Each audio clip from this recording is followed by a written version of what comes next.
Capítulo 12. La Reforma en Francia. A la protesta de Spira y a la Confesión de Augsburgo, que marcaron el triunfo de la Reforma en Alemania, siguieron años de conflicto y obscuridad. El protestantismo, debilitado por las divisiones sembradas entre los que lo sostenían y atacado por enemigos poderosos, parecía destinado a ser totalmente destruido. Millares sellaron su testimonio con su sangre. Estalló la guerra civil. La causa protestante fue traicionada por uno de sus principales adherentes. Los más nobles de los príncipes reformados cayeron en manos del emperador y fueron llevados cautivos de pueblo en pueblo. Pero en el momento de su aparente triunfo, el monarca fue castigado por la derrota. Vio que la presa se le escapaba de las manos y al fin tuvo que conceder tolerancia a las doctrinas cuyo aniquilamiento constituyera el gran anhelo de su vida. Había comprometido su reino, sus tesoros y hasta su misma vida en la persecución de la herejía, y ahora veía sus tropas diezmadas, agotados sus tesoros, sus muchos reinos amenazados por las revueltas, y entre tanto seguía cundiendo por todas partes la fe que en vano se había esforzado en suprimir. Carlos V estaba combatiendo contra un poder omnipotente. Dios había dicho, haya luz, pero el emperador había procurado impedir que se desvaneciesen las tinieblas. Sus propósitos fallaron y en prematura vejez, sintiéndose agotado por tan larga lucha, abdicó el trono y se encerró en un claustro. En Suiza, lo mismo que en Alemania, vinieron días tenebrosos para la Reforma. Mientras que muchos cantones aceptaban la fe reformada, otros se aferraban ciega y obstinadamente al credo de Roma. Las persecuciones dirigidas contra los que aceptaban la verdad provocaron finalmente una guerra civil. Zwinglio y muchos de los que se habían unido con él en la Reforma sucumbieron en el sangriento campo de Capel. Ecolampadio, abrumado por estos terribles desastres, murió poco después. Roma parecía triunfar y recuperar en muchos lugares lo que había perdido, pero aquel cuyos consejos son desde el siglo y hasta el siglo no había abandonado la causa de su pueblo. Su mano le iba a dar libertad.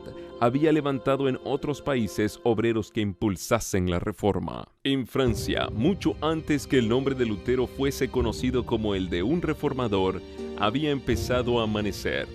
Uno de los primeros en recibir la luz fue el anciano Lefebvre, hombre de extensos conocimientos, catedrático de la Universidad de París y sincero y fiel partidario del Papa.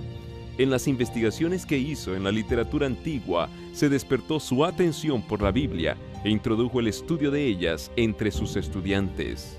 Lefebvre era entusiasta adorador de los santos y se había consagrado a preparar una historia de estos y de los mártires como la dan las leyendas de la Iglesia. Era esta una obra magna que requería mucho trabajo, pero ya estaba muy adelantado en ella cuando decidió estudiar la Biblia con el propósito de obtener de ella datos para su libro. En el sagrado libro halló santos, es verdad, pero no como los que figuraban en el calendario romano. Un raudal de luz divina penetró en su mente. Perplejo y disgustado, abandonó el trabajo que se había impuesto y se consagró a la palabra de Dios. Pronto comenzó a enseñar las preciosas verdades que encontraba en ella. En 1512, antes que Lutero y Zwinglio empezaran la obra de la Reforma, escribía Lefebvre: Dios es el que da, por la fe, la justicia, que por gracia nos justifica para la vida eterna. Refiriéndose a los misterios de la redención, exclamaba: ¡Oh grandeza indecible de este cambio! El inocente es condenado y el culpable queda libre. El que bendice carga con la maldición y la maldición se vuelve bendición. La vida muere y los muertos viven. La gloria es envuelta en tinieblas y el que no conocía más que confusión de rostro es revestido de gloria. Y al declarar que la gloria de la salvación pertenece solo a Dios, declaraba también que al hombre le incumbe el deber de obedecer. Decía: si eres miembro de la Iglesia de Cristo, eres miembro de su cuerpo y en tal virtud estás lleno de la naturaleza divina. Oh, si los hombres pudiesen penetrar en este conocimiento y darse cuenta de este privilegio, cuán pura, casta y santa no sería su vida y cuán despreciable no les parecería toda la gloria de este mundo en comparación con la que está dentro de ellos y que el ojo carnal no puede ver. Hubo algunos entre los discípulos de Lefebvre que escuchaban con ansia sus palabras y que mucho después que fuese acallada la voz del maestro iban a seguir predicando la verdad. Uno de ellos fue Guillermo Farel. Era hijo de padres piadosos y se le había enseñado a aceptar con fe implícita las enseñanzas de la Iglesia. Hubiera podido decir como Pablo: conforme a la más rigurosa secta de nuestra religión, he vivido fariseo. Hechos 26:5. Como devoto romanista se desvelaba por concluir con todos los que se atrevían a oponerse a la Iglesia. Rechinaba los dientes, decía él más tarde, como un lobo furioso cuando oía que alguno hablaba contra el Papa. Había sido incansable en la adoración de los santos, en compañía de Lefebvre, haciendo juntos el jubileo circular de las iglesias de París, adorando en sus altares y adornando con ofrendas los santos relicarios. Pero estas observancias no podían infundir paz a su alma. Todos los actos de penitencia que practicaba no podían borrar la profunda convicción de pecado que pesaba sobre él. Oyó como una voz del cielo las palabras del reformador: la salvación es por gracia. El inocente es condenado y el culpable queda libre. Es solo la cruz de Cristo la que abre las puertas del cielo y la que cierra las del infierno. Farel aceptó gozoso la verdad. Por medio de una conversión parecida a la de Pablo, salió de la esclavitud de la tradición y llegó a la libertad de los hijos de Dios. En vez del sanguinario corazón del lobo hambriento, tuvo al convertirse, dice él, la mansedumbre de un humilde e inofensivo cordero, libre ya el corazón de toda influencia papista y entregado a Jesucristo. Entre tanto que Lefebvre continuaba esparciendo entre los estudiantes la luz divina, Farel, tan celoso en la causa de Cristo como lo había sido en la del Papa, se dispuso a predicar la verdad en público. Un dignatario de la Iglesia, el obispo de Meaux, no tardó en unirse con ellos. Otros maestros que descollaban por su capacidad y talento se adhirieron a su propagación del Evangelio, y este ganó adherentes entre todas las clases sociales, desde los humildes hogares de los artesanos y campesinos hasta el mismo palacio del rey. La hermana de Francisco I, que era entonces el monarca reinante, abrazó la fe reformada. El mismo rey y la reina madre parecieron por algún tiempo considerarla con simpatía, y los reformadores miraban con esperanza hacia lo porvenir y veían ya a Francia ganada para el Evangelio. Pero sus esperanzas no iban a realizarse. Pruebas y persecuciones aguardaban a los discípulos de Cristo, si bien la misericordia divina se las ocultaba, pues hubo un periodo de paz muy oportuno para permitirles acopiar fuerzas para hacer frente a las tempestades, y la reforma se extendió con rapidez. El obispo de Meaux trabajó con empeño en su propia diócesis para instruir tanto a los sacerdotes como al pueblo. Los curas inmorales e ignorantes fueron removidos de sus puestos, y en cuanto fue posible, se los reemplazó por hombres instruidos y piadosos. El obispo se afanaba porque su pueblo tuviera libre acceso a la palabra de Dios, y esto pronto se verificó. Lefebvre se encargó de traducir el Nuevo Testamento, y al mismo tiempo que la Biblia alemana de Lutero salía de la imprenta en Wittenberg, el Nuevo Testamento francés se publicaba en Meaux. El obispo no omitió esfuerzo ni gasto alguno para hacerlo circular entre sus feligreses, y muy pronto el pueblo de Meaux se vio en posesión de las Santas Escrituras. Así como los viajeros que son atormentados por la sed se regocijan al llegar a un manantial de agua pura, así recibieron estas almas el mensaje del cielo. Los trabajadores del campo y los artesanos en el taller amenizaban sus trabajos de cada día hablando las preciosas verdades de la Biblia. De noche, en lugar de reunirse en los despachos de vinos, se congregaban unos en casas de otros para leer la palabra de Dios y unir sus oraciones y alabanzas. Pronto se notó un cambio muy notable en todas estas comunidades.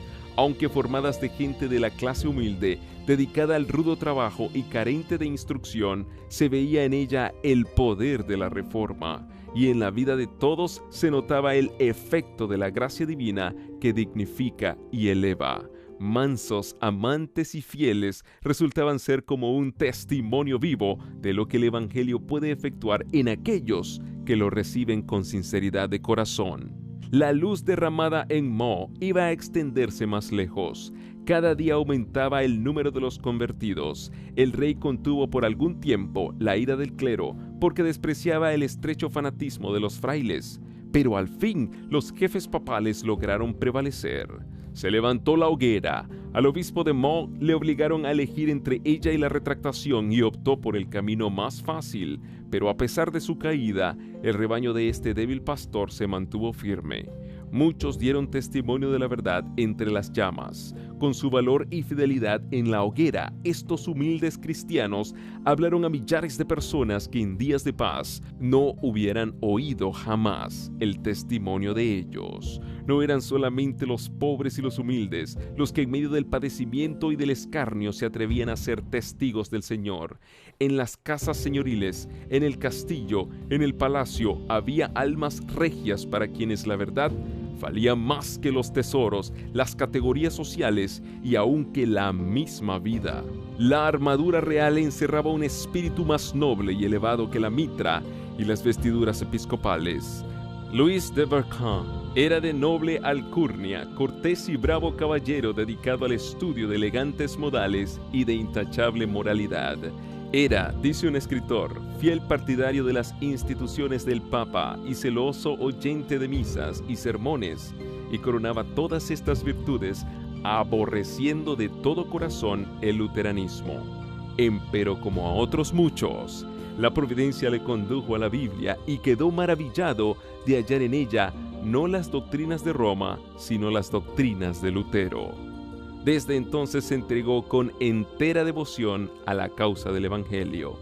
Siendo el más instruido entre todos los nobles de Francia, su genio y elocuencia y su valor indómito y su celo heroico, tanto como su privanza en la corte, por ser favorito del rey, lo hicieron considerar por muchos como el que estaba destinado a ser el reformador de su país. Beza dijo: Berquin hubiera sido un segundo Lutero de haber hallado en Francisco I un segundo elector. Los papistas decían: es peor que Lutero, y efectivamente era más temido que Lutero por los romanistas de Francia. Le echaron en la cárcel por hereje, pero el rey mandó soltarle. La lucha duró varios años. Francisco fluctuaba entre Roma y la Reforma, tolerando y restringiendo alternadamente el celo bravío de los frailes. 3 veces fue apresado Berquin por las autoridades papales, para ser liberado otras tantas por el monarca, quien, admirando su genio y la nobleza de su carácter, se negó a sacrificarle a la malicia del clero. Berquin fue avisado repetidas veces del peligro que le amenazaba en Francia, instado para que siguiera el ejemplo de aquellos que habían hallado seguridad en un destierro voluntario. El tímido y contemporizador Erasmo, que con todo el esplendor de su erudición carecía sin embargo de la grandeza moral que mantiene la vida y el honor subordinados a la verdad, escribió a Berquin: solicita que te manden de embajador al extranjero, ve y viaja por Alemania. Ya sabes lo que es Beda, un monstruo de 1000 cabezas que destila ponzoña por todas partes. Tus enemigos son legión. Aunque fuera tu causa mejor que la de Cristo, no te dejarán en paz hasta que hayan acabado miserablemente contigo. No te fíes mucho de la protección del rey, y sobre todas las cosas te encarezco que no me comprometas con la facultad de teología. Pero cuanto más cuerpo iban tomando los peligros, más se afirmaba el fervor de Berquin. Lejos de adoptar la política y el egoísmo que Erasmo le aconsejara, resolvió emplear medios más enérgicos y eficaces. No quería ya tan solo seguir siendo defensor de la verdad, sino que iba a intentar atacar el error. El cargo de herejía que los romanistas procuraban echarle encima, él iba a devolvérselo. Los más activos y acervos de sus opositores eran los sabios doctores y frailes de la Facultad de Teología de la Universidad de París, una de las más altas autoridades eclesiásticas de la capital y de la nación. De los escritos de estos doctores, entresacó Berquin 12 proposiciones que declaró públicamente contrarias a la Biblia y por lo tanto heréticas, y apeló al rey para que actuara de juez en la controversia. El monarca, no descontento de poner frente a frente el poder y la inteligencia de campeones opuestos y de tener la oportunidad de humillar la soberbia de los altivos frailes, ordenó a los romanistas que defendiesen su causa con la Biblia. Bien sabían estos que semejante arma de poco les serviría. La cárcel, el tormento y la hoguera eran las armas que mejor sabían manejar. Cambiadas estaban las suertes y ellos se veían a punto de caer en la cima a que habían querido echar a Bergen. Puestos así en aprieto, no buscaban más que un modo de escapar. Por aquel tiempo, una imagen de la Virgen que estaba colocada en la esquina de una calle amaneció mutilada. Esto produjo gran agitación en la ciudad. Multitud de gente acudió al lugar dando señales de duelo y de indignación. El mismo rey fue hondamente conmovido. Vieron en esto los monjes una coyuntura favorable para ellos y se apresuraron en aprovecharla. Estos son los frutos de las doctrinas de Bergen, exclamaban. Todo va a ser echado por tierra, la religión, las leyes, el trono mismo, por esta conspiración luterana. Bergen fue aprendido de nuevo. El rey salió de París y los frailes pudieron obrar a su gusto. Enjuiciaron al reformador y le condenaron a muerte, y para que Francisco no pudiese interponer su influencia para librarle, la sentencia se ejecutó el mismo día en que fue pronunciada. Al mediodía fue conducido Bergen al lugar de suplicio. Un inmenso gentío se reunió para presenciar el auto y muchos notaron con turbación y espanto que la víctima había sido escogida de entre las mejores y más valientes familias nobles de Francia. La estupefacción, la indignación, el escarnio y el odio se pintaban en los semblantes de aquella inquieta muchedumbre, pero había un rostro sin sombra alguna, pues los pensamientos del mártir estaban muy lejos de la escena del tumulto y lo único que percibía era la presencia de su Señor. La miserable carreta en que lo llevaban, las miradas de enojo que le echaban sus perseguidores, la muerte espantosa que le esperaba, nada de esto le importaba. El que vive, si bien estuvo muerto, pero ahora vive para siempre y tiene las llaves de la muerte y del infierno, estaba a su lado. El semblante de Bergen estaba radiante de luz y paz del cielo. Vestía lujosa ropa y llevaba capa de terciopelo, justillo de raso y de damasco, calzas de oro. Iba a dar testimonio de su fe en presencia del Rey de Reyes y ante todo el universo, y ninguna señal de duelo empañaba su alegría. Mientras la procesión desfilaba despacio por las calles atestadas de gente, el pueblo notaba maravillado la paz inalterable y el gozo triunfante que se pintaban en el rostro y el continente del mártir. Parece, decían, como si estuviera sentado en el templo meditando en cosas santas. Ya atado a la estaca, quiso Bergen dirigir unas cuantas palabras al pueblo, pero los monjes, temiendo las consecuencias, empezaron a dar gritos y los soldados a entrechocar sus armas y con esto ahogaron la voz del mártir. Así fue como en 1529 la autoridad eclesiástica y literaria más notable de la ciudad de París dio al populacho de 1793 el vil ejemplo de sofocar en el cadalso las sagradas palabras de los moribundos. Bergen fue estrangulado y su cuerpo entregado a las llamas. La noticia de su muerte entristeció a los amigos de la Reforma en todas partes de Francia, pero su ejemplo no quedó sin provecho. También nosotros estamos listos, decían los testigos de la verdad, para recibir la muerte con gozo, poniendo nuestros ojos en la vida venidera. Durante la persecución en Meaux, se prohibió a los predicadores de la Reforma que siguieran en su obra de propaganda, por lo cual fueron a establecerse en otros campos de acción.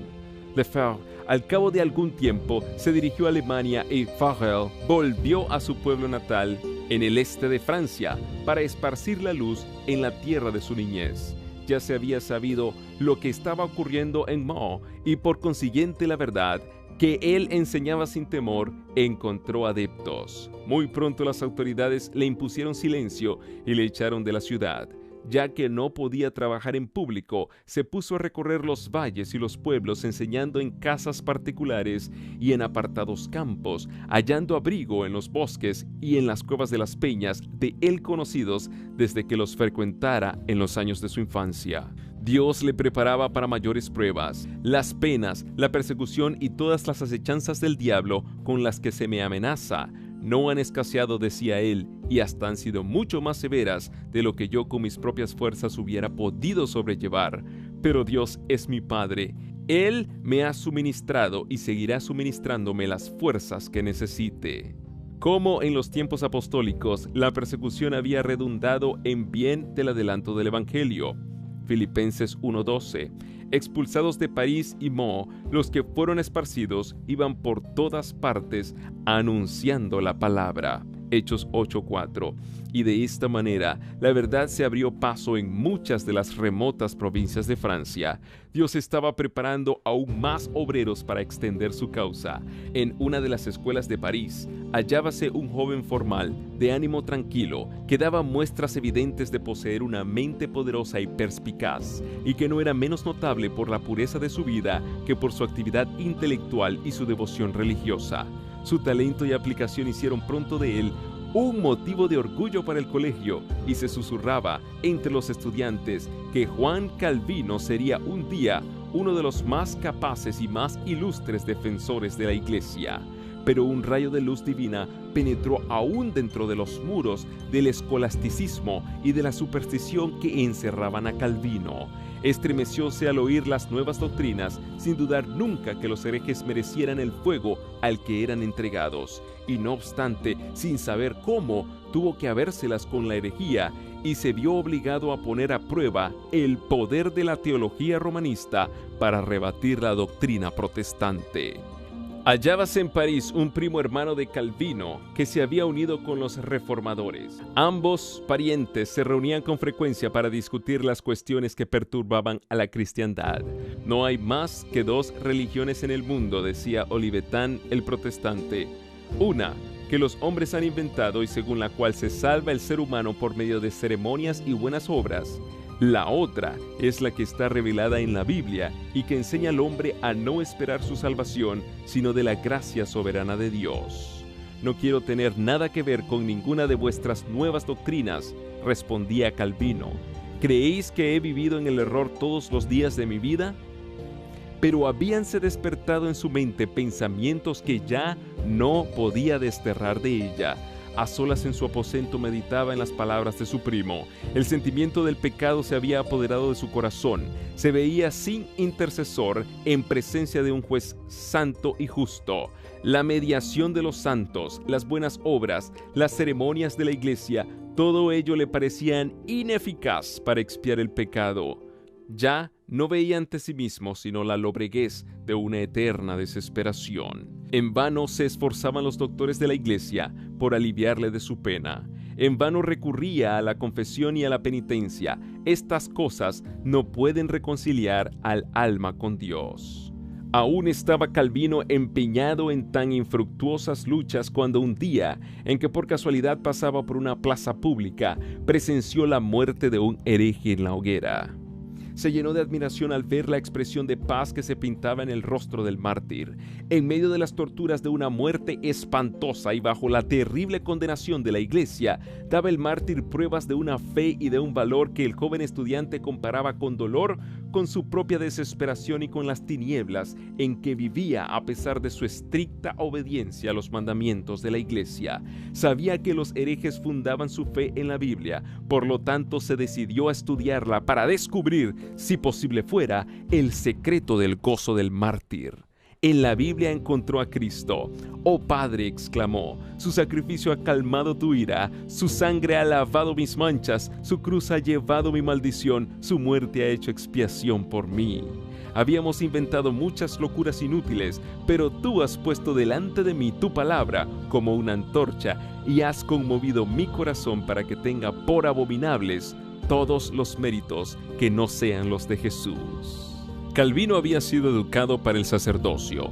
Tenía solo 12 años cuando fue nombrado capellán de una pequeña iglesia y el obispo le tonsuró la cabeza para cumplir con el canon eclesiástico. No fue consagrado ni desempeñó los deberes del sacerdocio, pero sí fue hecho miembro del clero, se le dio el título de su cargo y percibía la renta correspondiente. Viendo entonces que ya no podría jamás llegar a ser sacerdote, se dedicó por un tiempo a la jurisprudencia y por último abandonó este estudio para consagrarse al Evangelio. Pero no podía resolverse a dedicarse a la enseñanza. Era tímido por naturaleza, le abrumaba el peso de la responsabilidad del cargo y deseaba seguir dedicándose aún al estudio. Las reiteradas súplicas de sus amigos lograron por fin convencerle. Cuán maravilloso es, decía, que un hombre de tan bajo origen llegue a ser elevado hasta tan alta dignidad. Calvino empezó su obra con ánimo tranquilo y sus palabras eran como el rocío que refresca la tierra. Se había alejado de París y ahora se encontraba en un pueblo de provincia bajo la protección de la princesa Margarita, la cual, amante como lo era del Evangelio, extendía su protección a los que lo profesaban. Calvino era joven aún, de continente discreto y humilde. Comenzó su trabajo visitando a los lugareños en sus propias casas. Allí, rodeado de los miembros de la familia, leía la Biblia y exponía las verdades de la salvación. Los que oían el mensaje llevaban las buenas nuevas a otros, y pronto el maestro fue más allá, a otros lugares, predicando en los pueblos y villorrios. Se le abrían las puertas de los castillos y de las chozas, y con su obra colocaba los cimientos de iglesias de donde iban a salir más tarde los valientes testigos de la verdad. A los pocos meses estaba de vuelta en París. Reinaba gran agitación en el círculo de literatos y estudiantes. El estudio de los idiomas antiguos había sido causa de que muchos fijaran su atención en la Biblia, y no pocos cuyos corazones no habían sido conmovidos por las verdades de aquella, las discutían con interés y aún se atrevían a desafiar a los campeones del romanismo. Calvino, si bien muy capaz para luchar en el campo de la controversia religiosa, tenía que desempeñar una misión más importante que la de aquellos bulliciosos estudiantes. Los ánimos se sentían confundidos y había llegado el momento oportuno de enseñarles la verdad. Entre tanto que en las aulas de la universidad repercutían las disputas de los teólogos, Calvino se abría paso de casa en casa leyendo la Biblia al pueblo y hablándole de Cristo y de este crucificado. Por la providencia de Dios, París iba a recibir otra invitación para aceptar el Evangelio. El llamamiento de Lefebvre y Farel había sido rechazado, pero nuevamente el mensaje iba a ser oído en aquella gran capital por todas las clases de la sociedad. Llevado por consideraciones políticas, el rey no estaba enteramente al lado de Roma contra la Reforma. Margarita abrigaba aún la esperanza de que el protestantismo triunfaría en Francia. Resolvió que la fe reformada fuera predicada en París. Ordenó durante la ausencia del rey que un ministro protestante predicase en las iglesias de la ciudad. Pero habiéndose opuesto a esto los dignatarios papales, la princesa abrió entonces las puertas del palacio, dispúsose uno de los salones para que sirviera de capilla y se dio aviso que cada día a una hora señalada se predicaría un sermón al que podían acudir las personas de toda jerarquía y posición. Muchedumbres asistían a las predicaciones. No solo se llenaba la capilla, sino que las antesalas y los corredores eran invadidos por el gentío. Millares se congregaban diariamente, nobles, magistrados, abogados, comerciantes y artesanos. El rey, en vez de prohibir estas reuniones, dispuso que 2 de las iglesias de París fuesen afectadas a este servicio. Antes de esto, la ciudad no había sido nunca conmovida de modo semejante por la palabra de Dios. El espíritu de vida que descendía del cielo parecía soplar sobre el pueblo. La templanza, la pureza, el orden y el trabajo iban sustituyendo a la embriaguez, al libertinaje, a la contienda y a la pereza. Pero el clero no descansaba. Como el rey se negase a hacer cesar las predicaciones, apeló entonces al populacho. No perdonó medio alguno para despertar los temores, los prejuicios y el fanatismo de las multitudes ignorantes y supersticiosas. Siguiendo ciegamente a sus falsos maestros, París, como en otro tiempo Jerusalén, no conoció el tiempo de su visitación ni las cosas que pertenecían a su paz. Durante 2 años fue predicada la palabra de Dios en la capital, Pero si bien muchas personas aceptaban el evangelio, la mayoría del pueblo lo rechazaba. Francisco había dado pruebas de tolerancia por mera conveniencia personal y los papistas lograron al fin recuperar su privanza. De nuevo fueron clausuradas las iglesias y se levantó la hoguera. Calvino permanecía aún en París, preparándose por medio del estudio, la oración y la meditación para su trabajo futuro, y seguía derramando luz, pero al fin se hizo sospechoso. Las autoridades acordaron entregarlo a las llamas. Creyéndose seguro en su retiro, no pensaba en el peligro cuando sus amigos llegaron apresurados a su estancia para darle aviso de que llegaban emisarios para prenderle. En aquel instante se oyó que llamaban con fuerza en el zaguán. No había pues ni un momento que perder. Algunos de sus amigos detuvieron a los emisarios en la puerta, mientras otros le ayudaban a descolgarse por una ventana para huir luego precipitadamente hacia las afueras de la ciudad. Encontrando refugio en la choza de un labriego, amigo de la Reforma, se disfrazó con la ropa de él y llevando al hombro un azadón, emprendió viaje. Caminando hacia el sur, volvió a hallar refugio en los dominios de Margarita.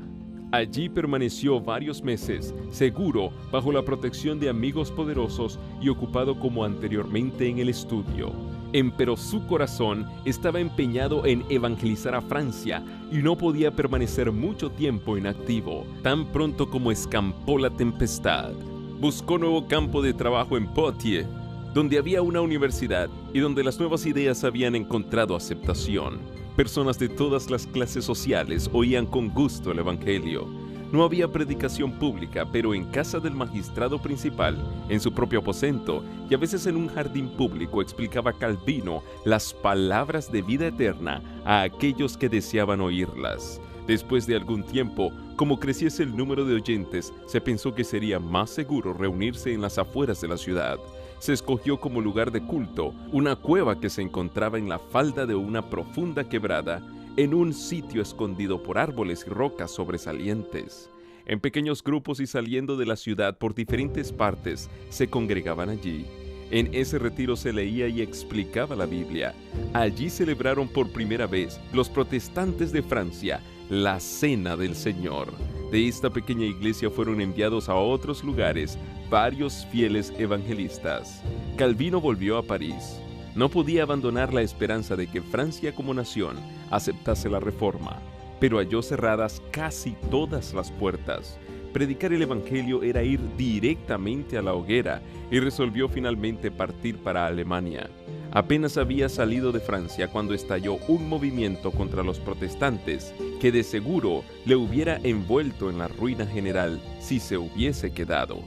Los reformadores franceses, deseosos de ver a su país marchar de consuno con Suiza y Alemania, se propusieron asestar a las supersticiones de Roma un golpe audaz que hiciera levantarse a toda la nación. Con este fin, en una misma noche y en toda Francia, se fijaron carteles que atacaban la misa. En lugar de ayudar a la reforma, este movimiento, inspirado por el celo más que por el buen juicio, reportó un fracaso no solo para sus propagadores, sino también para los amigos de la fe reformada por todo el país. Dio a los romanistas lo que tanto habían deseado, una coyuntura de la cual sacar partido para pedir que se concluyera por completo con los herejes, a quienes tacharon de perturbadores peligrosos para la estabilidad del trono y la paz de la nación. Una mano secreta de algún amigo indiscreto o la de algún astuto enemigo, pues nunca quedó aclarado el asunto, fijó uno de los carteles en la puerta de la cámara particular del rey. El monarca se horrorizó. En ese papel se atacaban con acritud supersticiones que por siglos habían sido veneradas. La ira del rey se encendió por el atrevimiento sin igual de los que introdujeron hasta su real presencia aquellos escritos tan claros y precisos. En su asombro quedó el rey por algún tiempo tembloroso y sin articular palabra alguna. Luego dio rienda suelta a su enojo con estas terribles palabras: «Préndase a todos los sospechosos de herejía luterana. Quiero exterminarlos a todos». La suerte estaba echada. El rey resolvió pasarse por completo al lado de Roma. Se tomaron medidas para arrestar a todos los luteranos que se hallasen en París. un pobre artesano adherente a la fe reformada que tenía por costumbre convocar a los creyentes para que se reuniesen en sus asambleas secretas, fue apresado e intimidado con la amenaza de llevarlo inmediatamente a la hoguera. Se le ordenó que condujese a los emisarios papales a la casa de todo protestante que hubiera en la ciudad. Se estremeció de horror al oír la vil proposición que se le hacía, pero al fin, vencido por el temor de las llamas, consintió en convertirse en traidor de sus hermanos. Precedido por la hostia y rodeado de una compañía de sacerdotes, monaguillos, frailes y soldados, Morín, el policía secreto del rey, junto con el traidor, recorrían despacio y sigilosamente las calles de la ciudad. Era aquello una ostensible demostración en honor del Santo Sacramento, en desagravio por el insulto que los protestantes lanzaran contra la misa. Aquel espectáculo, sin embargo, no servía más que para disfrazar los aviesos fines. Al pasar frente a la casa de un luterano, el traidor hacía una señal, pero no pronunciaba palabra alguna. La procesión se detenía, entraban en la casa, sacaban a la familia y la encadenaban, y la terrible compañía seguía adelante en busca de nuevas víctimas. No perdonaron casa, grande ni chica, ni los departamentos de la Universidad de París. Morín hizo temblar la ciudad. Era el reinado del terror. Las víctimas sucumbían en medio de terribles tormentos, pues se había ordenado a los verdugos que las quemasen a fuego lento para que se prolongara su agonía. Pero morían como vencedores, no menguaba su fe, ni desmayaba su confianza. Los perseguidores, viendo que no podían conmover la firmeza de aquellos fieles, se sentían derrotados. Se erigieron cadalsos en todos los barrios de la ciudad de París y se quemaban herejes todos los días con el fin de sembrar el terror entre los partidarios de las doctrinas heréticas, multiplicando las ejecuciones. Sin embargo, al fin la ventaja fue para el Evangelio. Todo París pudo ver qué clase de hombres eran los que abrigaban en su corazón las nuevas enseñanzas. No hay mejor púlpito que la hoguera de los mártires. El gozo sereno que iluminaba los rostros de aquellos hombres cuando se les conducía al lugar de la ejecución, su heroísmo cuando eran envueltos por las llamas, su mansedumbre para perdonar las injurias, cambiaba no pocas veces el enojo en lástima, el odio en amor, y hablaba con irresistible elocuencia en pro del Evangelio. Con el fin de atizar aún más la furia del pueblo, los sacerdotes hicieron circular las más terribles calumnias contra los protestantes. Los culpaban de querer asesinar a los católicos, derribar al gobierno y matar al rey.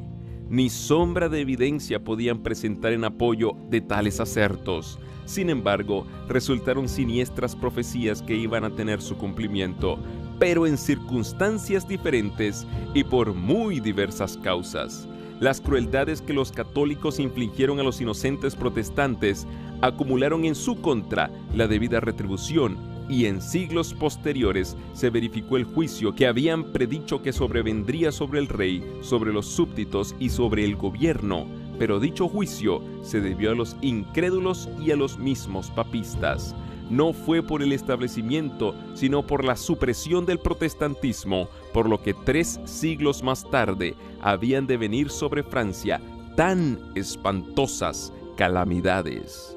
Todas las clases sociales se encontraban ahora presa de la sospecha, la desconfianza y el terror.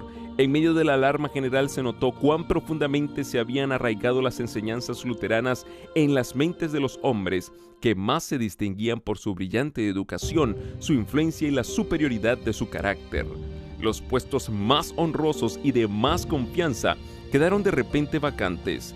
Desaparecieron artesanos, impresores, literatos, catedráticos de las universidades, autores y hasta cortesanos. A centenares salían huyendo de París, desterrándose voluntariamente de su propio país, dando así en muchos casos la primera indicación de que estaban en favor de la reforma. Los papistas se admiraban al ver a tantos herejes de quienes no habían sospechado y que habían sido tolerados entre ellos. Su ira se descargó sobre la multitud de humildes víctimas que había a su alcance. Las cárceles quedaron atestadas y el aire parecía obscurecerse con el humo de tantas hogueras en que se hacía morir a los que profesaban el Evangelio. Francisco I se vanagloriaba de ser uno de los caudillos del gran movimiento que hizo revivir las letras a principios del siglo XVI. Tenía especial deleite en reunir en su corte a literatos de todos los países. A su empeño de saber y al desprecio que le inspiraba la ignorancia y la superstición de los frailes se debía, siquiera en parte, el grado de tolerancia que había concedido a los reformadores.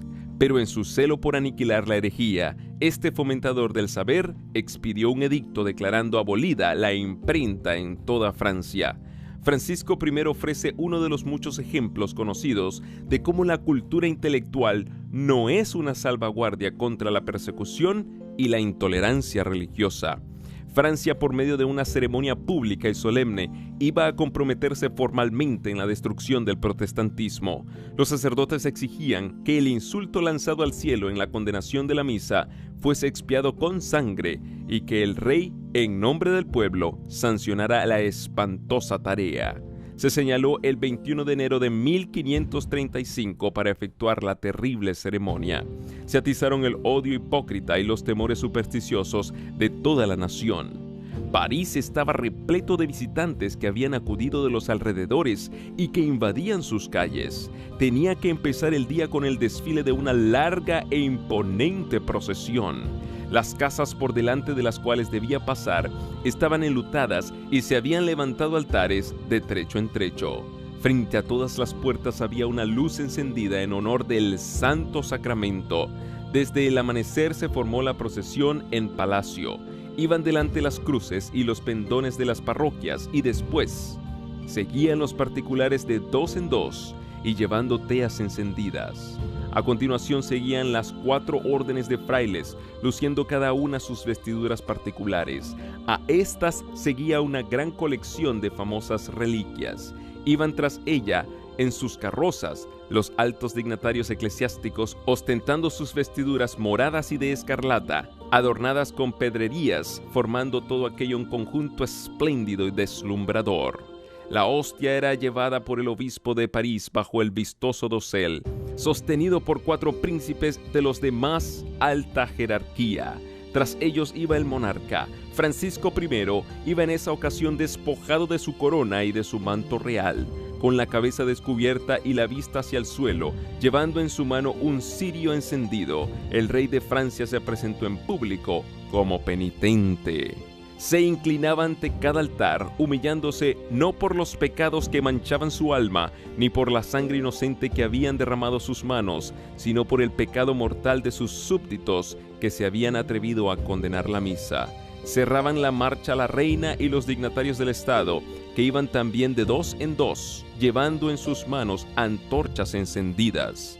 Como parte del programa de aquel día, el monarca mismo dirigió un discurso a los dignatarios del reino en la vasta sala del Palacio Episcopal. Se presentó ante ellos con aspecto triste y con conmovedora elocuencia lamentó el crimen, la blasfemia y el día de luto y de desgracia que habían sobrevenido a toda la nación. Instó a todos sus leales súbditos a que cooperasen con la extirpación de la herejía que amenazaba arruinar a Francia.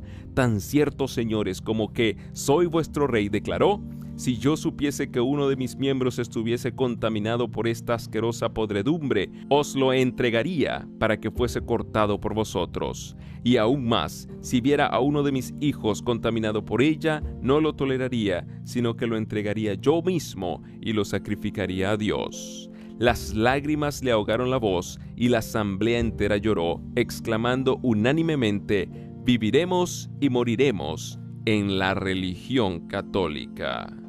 Terribles eran las tinieblas de la nación que había rechazado la luz de la verdad. La gracia que trae salvación se había manifestado, pero Francia, después de haber comprobado su poder y su santidad, después que millares de sus hijos hubieron sido alumbrados por su belleza, después que su radiante luz se hubo esparcido por ciudades y pueblos, se desvió y escogió las tinieblas en vez de la luz. Habían rehusado los franceses el don celestial cuando les fuera ofrecido. Habían llamado a lo malo bueno y a lo bueno malo hasta llegar a ser víctimas de su propio engaño. Y ahora, aunque creyeran de todo corazón que servían a Dios, persiguiendo a su pueblo, su sinceridad no los dejaba sin culpa. Habían rechazado precisamente aquella luz que los hubiera salvado del engaño y librado sus almas del pecado de derramar sangre. Se juró solemnemente en la gran catedral que se extirparía la herejía, y en aquel mismo lugar, 3 siglos más tarde, iba a ser entronizada la diosa razón por un pueblo que se había olvidado del Dios viviente. Volvióse a formar la procesión, y los representantes de Francia se marcharon dispuestos a dar principio a la obra que habían jurado llevar a cabo.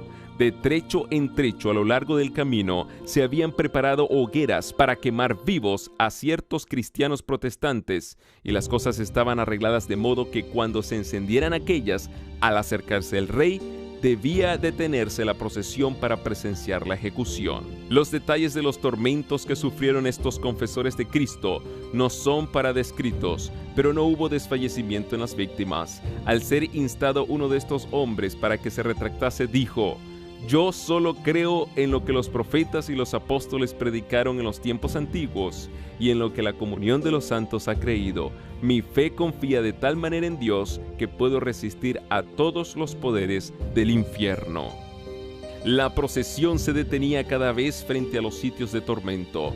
Al volver al lugar de donde había partido, el Palacio Real, se dispersó la muchedumbre y se retiraron el rey y los prelados satisfechos de los autos de aquel día y congratulándose entre sí, porque la obra así comenzada se proseguiría hasta lograrse la completa destrucción de la herejía. El evangelio de paz que Francia había rechazado iba a ser arrancado de raíz, lo que acarrearía terribles consecuencias. El 21 de enero de 1793, es decir, a los 258 años cabales, contados desde aquel día en que Francia entera se comprometiera a perseguir a los reformadores, otra procesión, organizada con un fin muy diferente, atravesaba las calles de París. Nuevamente era el rey la figura principal. Otra vez veíase el mismo tumulto y oíase la misma gritería. Pedíanse de nuevo más víctimas. Volviéronse a erigir negros cadalsos y nuevamente las escenas del día se clausuraron con espantosas ejecuciones. Luis XVI fue arrastrado a la guillotina, forcejeando con sus carceleros y verdugos que lo sujetaron fuertemente en la temible máquina hasta que cayó sobre su cuello la cuchilla y separó de sus hombros la cabeza que rodó sobre los tablones del cadalso. Fue él la única víctima. Allí, cerca del mismo sitio, perecieron decapitados por la guillotina 2.800 seres humanos durante el sangriento reinado del terror. La Reforma había presentado al mundo una Biblia abierta, había desatado los sellos de los preceptos de Dios e invitado al pueblo a cumplir sus mandatos. El amor infinito había presentado a los hombres con toda claridad los principios y los estatutos del cielo. Dios había dicho: «Los guardaréis, pues, para cumplirlos, porque en esto consistirá vuestra sabiduría y vuestra inteligencia a la vista de las naciones, las cuales oirán hablar de todos estos estatutos y dirán: ciertamente pueblo sabio y entendido es esta gran nación». Deuteronomio 4:6. Francia misma, al rechazar el don celestial, sembró la semilla de la anarquía y de la ruina, y la acción consecutiva e inevitable de la causa y del efecto resultó en la revolución y el reinado del terror. Mucho antes de aquella persecución despertada por los carteles, el osado y ardiente Farel se había visto obligado a huir de la tierra de sus padres. Se refugió en Suiza y mediante los esfuerzos con que secundó la obra de Zwinglio, ayudó a inclinar el platillo de la balanza en favor de la Reforma. Iba a pasar en Suiza sus últimos años, pero no obstante siguió ejerciendo poderosa influencia en la Reforma en Francia. Durante los primeros años de su destierro, dirigió sus esfuerzos especialmente a extender en su propio país el conocimiento del Evangelio.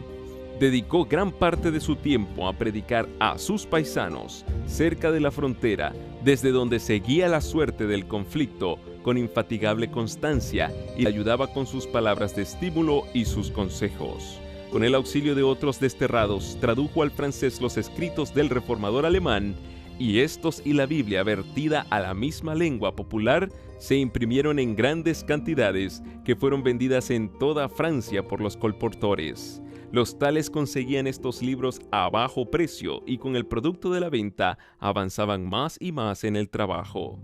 Farel dio comienzo a sus trabajos en Suiza como humilde maestro de escuela.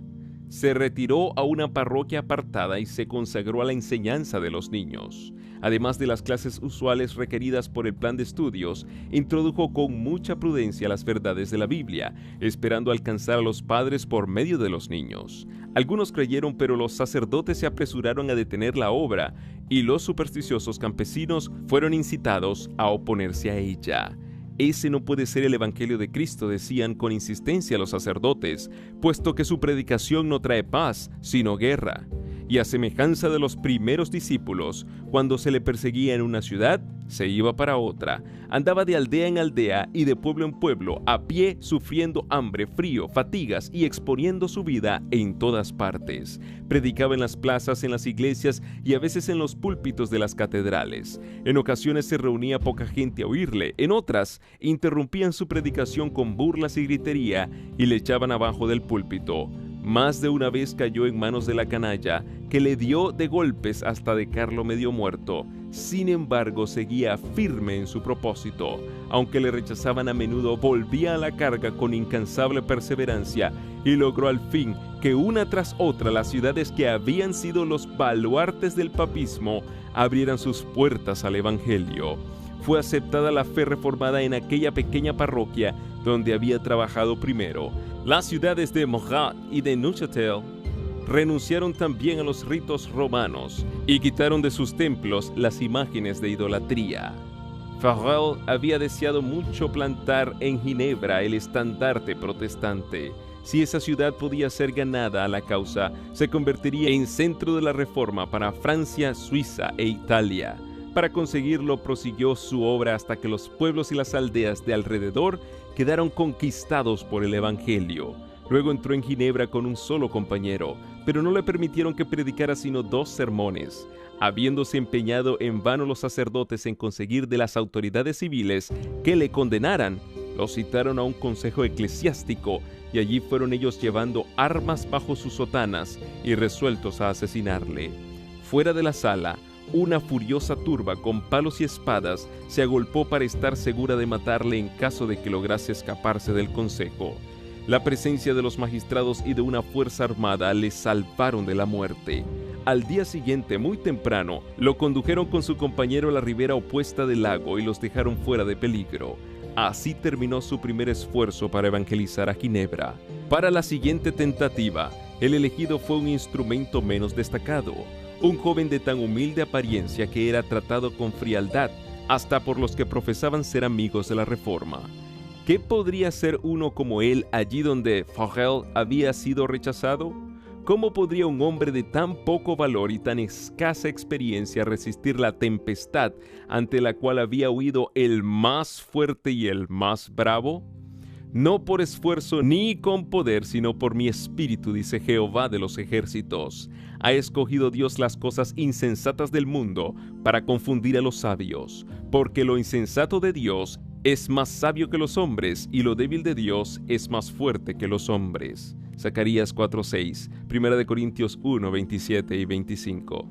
Fromento principió su obra como maestro de escuela. Las verdades que inculcaba a los niños en la escuela, ellos las repetían en sus hogares. No tardaron los padres en acudir a escuchar la explicación de la Biblia hasta que la sala de la escuela se llenó de atentos oyentes. Se distribuyeron gratis folletos y Nuevos Testamentos que alcanzaron a muchos que no se atrevían a venir públicamente a oír las nuevas doctrinas.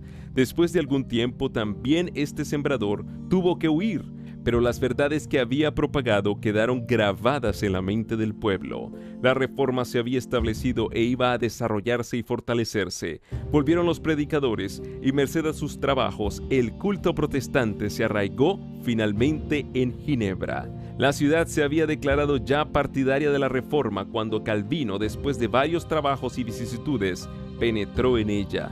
Volvía de su última visita a su tierra natal y dirigíase a Basilea, cuando hallando el camino invadido por las tropas de Carlos V, tuvo que hacer un rodeo y pasar por Ginebra.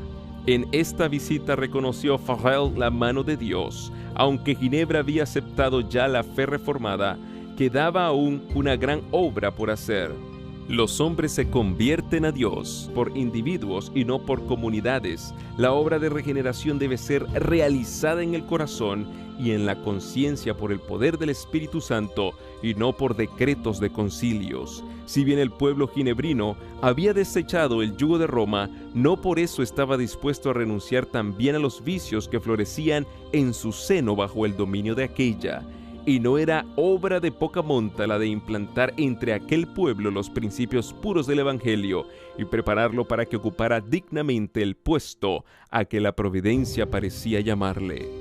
Farel estaba seguro de haber hallado en Calvino a uno que podría unírsele en esta empresa. En el nombre de Dios rogó al joven evangelista que se quedase allí a trabajar. Calvino retrocedió alarmado, era tímido y amigo de la paz, y quería evitar el trato con el espíritu atrevido, independiente y hasta violento de los ginebrinos.